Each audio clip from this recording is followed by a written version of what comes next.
ಮುಸಲ್ಮಾನ್ ಹುಡುಗಿ ಇರ್ತಾರಲ್ಲ, ಮುಸಲ್ಮಾನ್ ಗಂಡಸರಿಗಿಂತ ಡೇಂಜರ್. ನಮ್ಮ ಹೆಣ್ಮಕ್ಳಿಗೆ ಹೇಳ್ಕೊಡಿ, ಮನೆಗೆ ಹೋದ ನಂತರ ಹೇಳಿ, ನೀನ್ ಅಕಸ್ಮಾತ್ ಮುಸ್ಲಿಂ ಹುಡುಗನ ಫ್ರೆಂಡ್ಶಿಪ್ ಮಾಡಿದ್ರೆ ಆದ್ರೂ ಒಂದು ಕ್ಷಣ ಓಕೆ ಏನೋ, ಹೆಣ್ಮಗಳು ಫ್ರೆಂಡ್ಶಿಪ್ ಮಾಡ್ಲೇಬೇಡ, ಬಹಳ ಡೇಂಜರ್. ಯಾಕೆ ಅಂದ್ರೆ ಅವಳು ಮನೆಗೆ ಕರ್ಕೊಂಡು ಹೋಗ್ತಾಳೆ ನಮ್ಮ ಹೆಣ್ಮಗುನ.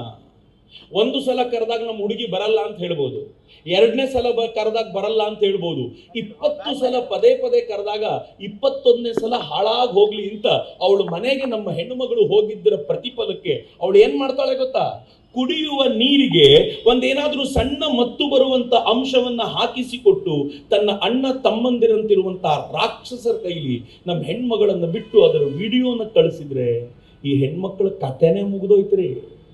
ಇನ್ ಲೈಫ್ ಇಲ್ಲ ರೀ ಅವರಿಗೆ, ಆ ಲೈಫೇ ಮುಗಿದೋಯ್ತು. ಅವ್ರ ಕತೆ ಹೆಂಗಾಗ್ಬಿಡುತ್ತೆ ಅಂದ್ರೆ ನಿಂದ ಆಚೆ ಬರ್ಲಿಕ್ಕೆ ಸಾಧ್ಯವಾಗದೇ ಇರುವಂತ ಸ್ಥಿತಿ.